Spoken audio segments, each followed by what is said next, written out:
I've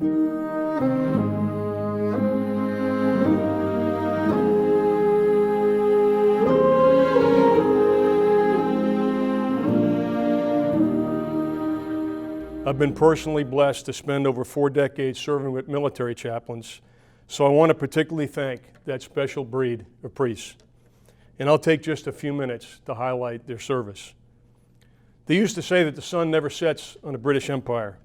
Tonight, I can say the same thing about military chaplains. As we gather for this celebration, military chaplains are serving in every corner of the globe with our soldiers, sailors, airmen, Marines, and Coast Guardsmen. In a significant understatement, Bishop Joe Estabrook, who served as a Navy chaplain, once described the U.S. military as a very challenging place to live the gospel. But that's exactly what I've seen military chaplains do. I've seen them live out the gospel across the world with extraordinary commitment, courage, selflessness, and humility. Military chaplains don't wait for young men and women to visit them. They connect with those they serve by sharing their experiences and often sharing their hardships. When I think about priests who have shared hardship with their flock, when I think about priests who have shared their faith by word and deed, 2 priests from the Archdiocese of Boston quickly come to mind. For me, their stories capture the essence of what it means to live out the gospel as military chaplains. The first priest is Father Bill Devine. We were together in Iraq for almost 2 years.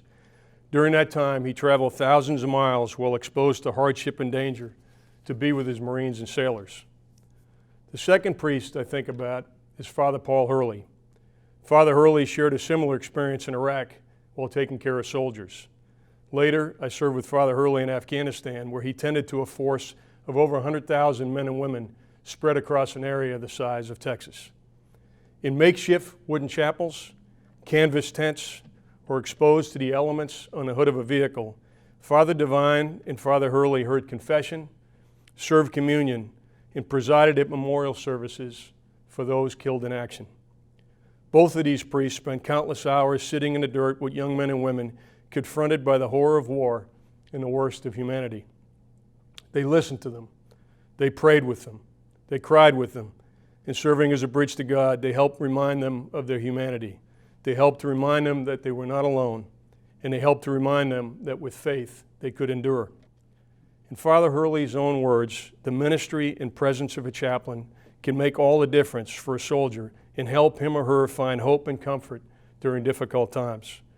Soldiers look to a chaplain for normalcy and reminders of love and comfort that family, friends, and faith provide.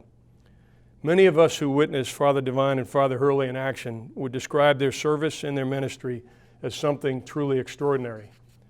Father Devine and Father Hurley would simply describe it as, that's what chaplains do. Father Devine, a retired Navy captain, is now the pastor at St. Thomas Aquinas in Bridgewater. And Father Hurley, a retired Major General and the former Army Chief of Chaplains, is now the pastor at St. Mary's in Winchester. Like Father John McDonough, a retired Major General and former Air Force Chief of Chaplains, and many other priests from the diocese, they returned home to continue serving after taking off the uniform. Let me close by once again saying thanks for the opportunity to join you. I hope my brief remarks about military chaplains help to reinforce the broader message tonight about the gift of Catholic priests.